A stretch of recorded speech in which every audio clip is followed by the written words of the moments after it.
Target panchayat নির্বাচন, তার জন্য জনসংযোগ যাত্রা শুরু করেছে তৃণমূল কংগ্রেস নেতৃত্বে বর্তমানে দলের second in command Abhishek Bandyopadhyay. টানা 60 দিন রাজ্যের নানা প্রান্তে ঘুরে তিনি সাধারণ মানুষের সঙ্গে কথা বলবেন, দলকে পৌঁছে দেবেন একেবারে ঘাসফুল পর্যায়ে।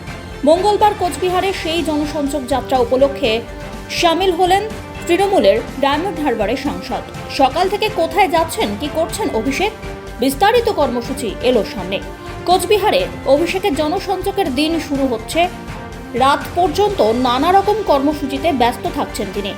এদিকে শীতলকুচিতে যাওয়ার কথা অভিষেকের, সেখানে বিএসএফ এর গুলিতে নিহত প্রেম কুমার বর্মন এবং মোজাফফর রহমানের পরিবারের সঙ্গে দেখা করছেন। এরপর সাহেবগঞ্জ ফুটবল মাঠের ক্যাম্পে আয়োজন করা হয়েছে মহা জনসমারোহের। এরপর মাধাইকল কালীবাড়িতে পুজো দিয়েছেন অভিষেক বন্দ্যোপাধ্যায়। রীতিমতো মায়ের চরণে জবা ফুল অর্পণ করে মাতৃ আরাধনায় ব্রতী হলেন অভিষেক। একই সঙ্গে ঠাকুরের আশীর্বাদ প্রার্থনা করে তাঁর এই জনসংযোগ যাত্রার পরবর্তী কর্মসূচির দিকে রওনা দেন। অপরদিকে এদিন সাহেবগঞ্জ ফুটবল মাঠে জনসংযোগ করেন তিনি।